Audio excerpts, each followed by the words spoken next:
Poland के वीजे की appointment हम किस तरह हासिल कर सकते हैं? क्या उसके लिए आपको कोई चार्जेस देना पड़ते हैं या एम्बेसी को कांटेक्ट करना पड़ता है या उन्होंने कुछ service point drop box system शुरू किया हुआ है जहां आप पे करके अपॉइंटमेंट ले सकते हैं? अस्सलाम वालेकुम friends, smart travel and visa guide channel में खुश आमदीद। आज हम बात करते हैं, इसमें बहुत सी क्वारीज थी कि हम पोलैंड का हमारे पास वर्क परमिट आया है या हम पोलैंड को विजिट करना चाहते हैं एज ए टूरिस्ट या एज ए फैमिली मेंबर आपके वहां पे मौजूद है, आपको उन्होंने इनविटेशन भेजा है, आप उनसे मिलने जाना चाह रहे हैं।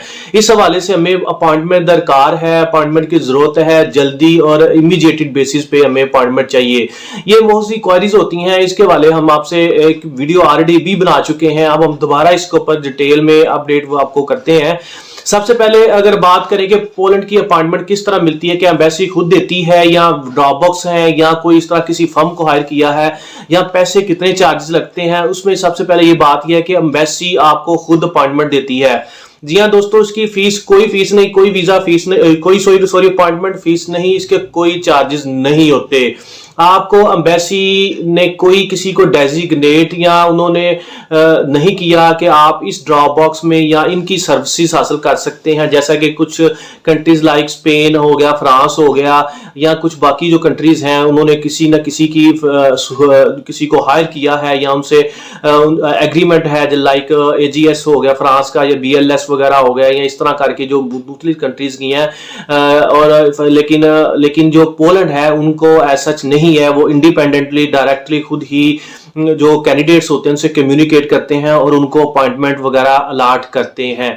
जी हाँ दोस्तों, उसके लिए आपको पहले नंबर पे कोई फीस इसके लिए दरकार नहीं होती और इसके लिए कोई ऐसा आपको किसी भी जगह पे जाने की जरूरत नहीं होती, आपने घर बैठ के अपनी अपॉइंटमेंट ले सकते हैं। जी हाँ, अगर हम पहले बात करें टूरिस्ट वीजे की, विजिट वीजे की, आपने एम्बेसी को ये एक ईमेल करना होती है। उस ईमेल एड्रेस का लिंक डिस्क्रिप्शन में भी दे दिया जाएगा।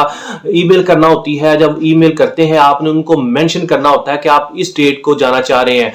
वो डेट्स 3 मंथ बाद की होनी चाहिए, एटलीस्ट 3 मंथ बाद की डेट्स हो, तो उसको आप उसके बाद आपको वो एक लिंक भेज देते हैं और एक साथ में मेंशन कर देते हैं कि आपने इस डेट को इतने बजे से लेके इतने बजे इसको इस लिंक के ऊपर क्लिक करना है और वीजा फॉर्म जो है, जो एप्लीकेशन फॉर्म है, उसको ऑनलाइन एप्लीकेशन फॉर्म को फिलअप करना है। और इसके साथ में ये भी मेंशन किया होता है कि आपने रजिस्टर्ड नहीं करना होता, जस्ट एप्लीकेशन फॉर्म को फिलअप करना होता है। जी हाँ दोस्तों, उस एप्लीकेशन फॉर्म के अंदर ऐसा कौन सी डाटा होता है, उसके अंदर मुख्तलिफ किस्म का डाटा होता है। आपकी पर्सनल बायोडाटा होती है, आपकी ट्रैवल हिस्ट्री होती है, आपको किस मकसद के लिए, पर्पस के लिए, ऑब्जेक्टिव के लिए जा रहे हैं, अगर आपको कोई इनवाइट कर रहा है या आपको किसी ने स्पॉन्सर्ड किया है या बिजनेस मीटिंग के लिए जा रहे हैं या कम्युनिकेशन किसी को वर्कशॉप के लिए जा रहे हैं या जस्ट टूरिस्ट के लिए जा रहे हैं, आपको सारी की सारी चीजें मेंशन करना पड़ती हैं। साथ में आपने जिस जगह रहना वो लिखना होता है। ये 3 से 4 पेजेस का ऑनलाइन एप्लीकेशन फॉर्म होता है। जब आप इसको फिलअप करते हैं तो एंड पे सबमिट करने के बाद उसका प्रिंट आउट हो जाता है।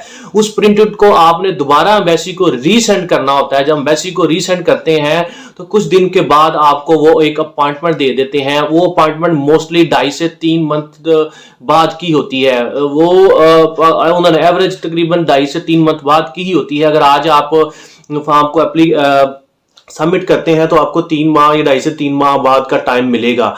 जी हाँ दोस्तों, और दूसरे नंबर पे अगर हम बात करें ये वर्क परमिट के हवाले से, जिसको D टाइप या नेशनल टाइप वीजा कहते हैं, इसके लिए भी आपको एम्बेसी से रिक्वेस्ट करना होती है और रिक्वेस्ट के बाद आपको उनका एक ऑनलाइन फॉर्म फिलअप करना होता है। जी हाँ दोस्तों, उसमें नेशनल टाइप वीजा फॉर्म होता है, उसको फिलअप करना होता है और आपका जो वर्क परमिट आया होता है इसको फिलअप करने के बाद, इसको अपलोड करने के बाद आप सबमिट कर देते हैं एम्बेसी को। इसमें एक बहुत सा क्लियर कट डिफरेंस है जो वर्क शॉर्ट टर्म वीजे के लिए और लॉन्ग टर्म वीजे, को D टाइप या नेशनल वीजा कहते हैं। इस वीजे में जब आप फिलअप कर लेते हैं तो हर माह, हर मंथ में एम्बेसी की ड्रा होती हैं। जी हाँ दोस्तों, उस ड्रा एटलीस्ट एक टाइम होती है या 2 ड्रा होती हैं, मैक्सिमम एक टाइम भी जरूर, एक टाइम तो मस्ट होती है एक महीने के अंदर। सम टाइम 2 दफा भी ड्रा होती हैं और आप उस एम्बेसी की साइट पे भी चेक कर सकते हैं। लिखा होता है कि प्रीवियस ड्रा किस डेट को, नेक्स्ट ड्रा किस डेट को। अगर एक मंथ में आपने अप्लाई किया, उस ड्रा में आपका नाम नहीं है तो आप नेक्स्ट नेक्स्ट मंथ पे शिफ्ट हो जाते हो ऑटोमेटिकली, आपका टाइम स्पेंड इंक्रीज हो जाता है। अगर दूसरे मंथ भी आपको अपॉइंटमेंट नहीं मिलती या मीन कि आपका नाम उसके ड्रा के अंदर नहीं आता, जिस बंदे का नाम, कैंडिडेट्स का नाम उस ड्रा के अंदर ऐड हो जाता है, उसको फिर वो मेल करते हैं कि आप इस डेट को एम्बेसी आए, अपने सारे डॉक्यूमेंट्स, ओरिजिनल जो वर्क परमिट है उसको लेके आइए और आपका इंटरव्यू वगैरह होगा। जी हाँ दोस्तों, उसके बाद अगर तीसरे मंथ भी आपकी ड्रा में नाम नहीं आता तो आपको फिर नेक्स्ट मंथ में शिफ्ट कर देते हैं और आपका टाइम स्पैन इंक्रीज हो जाता है। अब इस ड्रा का मकसद क्या है, ये इतना टाइम स्पैन या डिले क्यों करते हैं? क्योंकि मोस्टली लोग ये चाहते हैं कि उनको जल्दी इमीडिएटली वर्क परमिट की कोई पैसे दे के या कोई चार्जेस कोई पे करके पेड अपॉइंटमेंट मिल जाए, लेकिन ऐसा नहीं होता। जी हाँ दोस्तों, इस टाइम फ्रेम के दौरान वो आपके जो वर्क परमिट है, जो वर्क ऑफर लेटर, इसको वैलिडेट करते हैं, कंपनी से कांटेक्ट करते हैं, उनसे कम्युनिकेट करते हैं और आपकी सारी वेरिफिकेशन और आपकी सर्टिफिकेशन इवैल्यूएशन होती है। अगर ये वर्क परमिट ठीक हो या एम्बेसी के क्रेडेंशियल, सॉरी जो कंपनी है उसके क्रेडेंशियल वगैरह ठीक हो, करेक्ट हो, तो आपको फिर ड्रा के अंदर ऐड कर दिया जाता है और आपको अपॉइंटमेंट दी जाती है। मोर देन 50% केसेस में ऐसे होता है आप ड्रा में 2 महीने या 3 महीने वेट करते हैं, समटाइम 4 मंथ भी वेट करते हैं। जब आपको नाम नहीं आता तो आपको मेल आ जाती है कि जी आपका जो वर्क परमिट है, जब वर्क वीजा इशू है वो वैलिडेट नहीं हुआ, उसको करेक्ट नहीं है, इसलिए हम आपको अपॉइंटमेंट नहीं दे रहे। जी हाँ दोस्तों, ये कुछ फ्लॉज हैं, ये सारी वो रियलिटी है, ये सारा प्रैक्टिकल एक्सपीरियंस है जो हमने आपसे शेयर कर दिया है। इसमें अगर आप चाहें कि आप कहते हैं कि जी कोई बंदा पैसे लेके एम्बेसी के अंदर किसी के रेफरेंस है, रिसोर्सेज हैं या कोई बाहर से आउट ऑफ सोर्स काम कर दे, तो ऐसा पॉसिबल नहीं होता।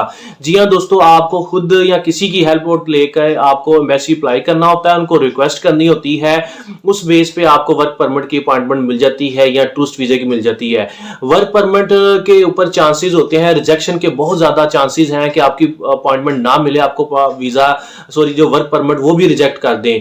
जी हाँ दोस्तों, अगर आप कहते हैं जी किसी को पैसे दिए हैं, वो आपको मस्ट अपॉइंटमेंट लेके देगा, इस वीक में लेके देगा या नेक्स्ट मंथ लेके देगा, तो ये सारी के सारे स्कैम है और इसमें लॉजिक है, इसके अंदर ऐसी कोई रियलिटी मौजूद नहीं है। दोस्तों, मजीद इस तरह की इंफॉर्मेशन के लिए, वैलिड, पेटेंट, ऑथेंटिक इंफॉर्मेशन के लिए जो प्रॉपर वे से बयान की जा रही है, आप उस चैनल को जरूर सब्सक्राइब करें, शेयर करें और इसके रिलेटेड रिगार्डिंग अगर क्वेश्चन है तो आप पूछ सकते हैं। अपना बहुत सा ख्याल रखिएगा। Thank you so much. Allah Hafiz.